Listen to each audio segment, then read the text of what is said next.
नमस्कार विद्यार्थियों। आज अपन कठोपनिषद के प्रथम अध्याय की प्रथम वल्ली का चौथा, पांचवा और छठे मंत्र को पढ़ेंगे।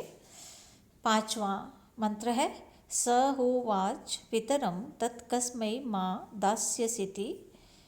द्वितीयं तृतीयं तं होवाच मृत्येव त्वां ददामीति।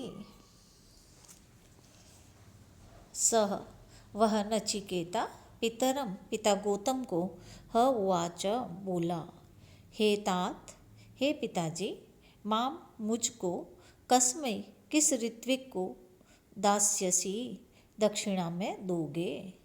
इति ऐसा कहा।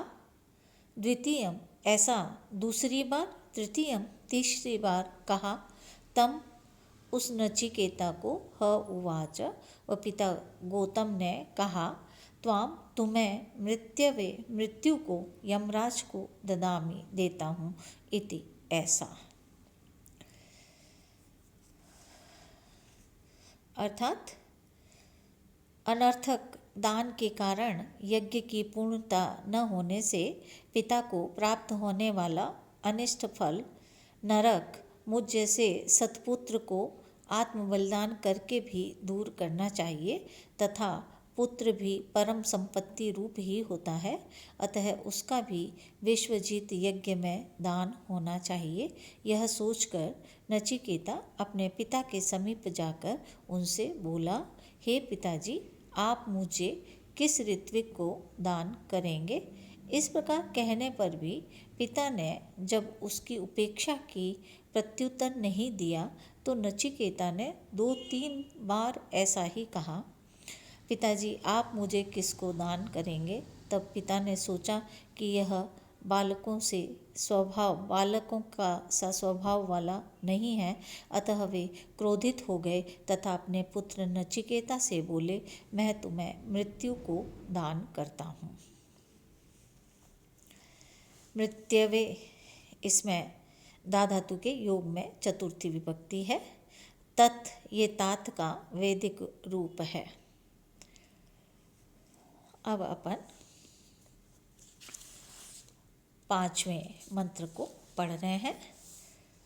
बहुनामेमि प्रथमो बहुनामेमि मध्यमः किं स्विद् यमस्य कर्तव्यं यन्मयाद्य करिष्यति।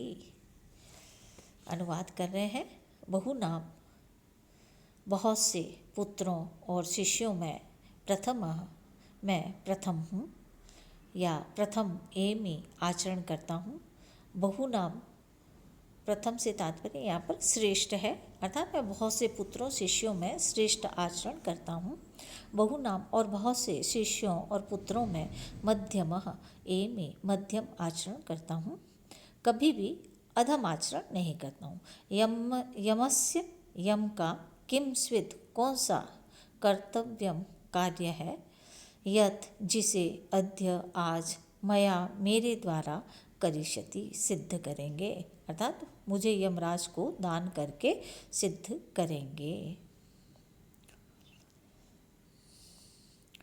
यहाँ तात्पर्य यह है कि नचिकेत ये सोचता है कि मैं अपने पिता के बहुत से पुत्रों शिष्यों में श्रेष्ठ आचरण करने वाला हूँ और बहुतों में से मैं मध्यम वृत्ति से आचरण करता हूँ, किंतु अधम वृत्ति से आचरण कभी भी नहीं करता।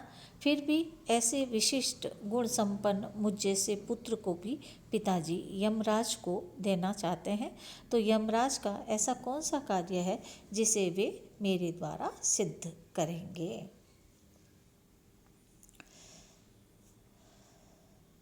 ये स्विद यह क्या अर्थ में प्रयुक्त होने वाला अव्यय है।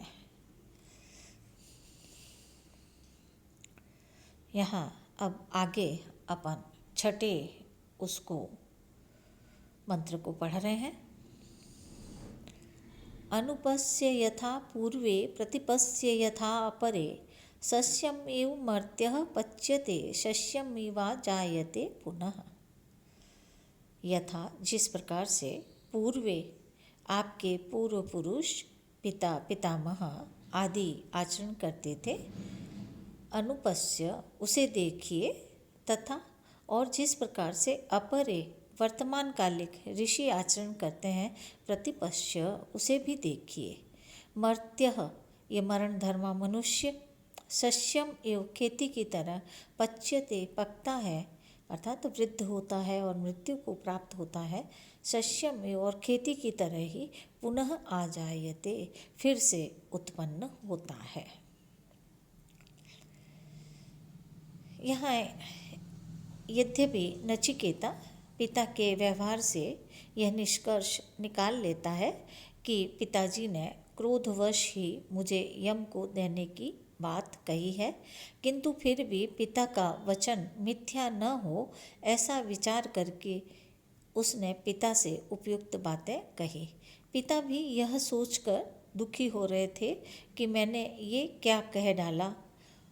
उनकी इच्छा अपने पुत्र को यमराज के यहाँ भेजने की नहीं थी, इसलिए नचिकेता अपने पिता को समझाते हुए कह रहे हैं कि किसी का भी आचरण अपने कथन को मिथ्या नहीं करता। असत पुरुषों का आचरण ही अपने कथन को मिथ्या करता है। मिथ्या आचरण के द्वारा कोई भी अजर अमर नहीं हो सकता। यह जीवलोक भी अनित्य है, अतः मिथ्या आचरण से लाभ ही क्या है।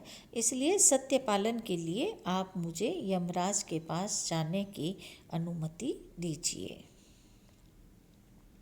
सस्यम एवं मर्त्यः पच्यते, खेती के समान ही मनुष्य भी मरण धर्मा है।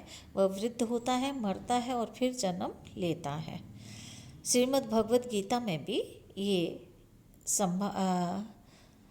इस सिद्धांत को इस मंत्र के द्वारा कहा है, जातस्य ही ध्रुवो मृत्यु ध्रुवम जन्म मृतस्य च।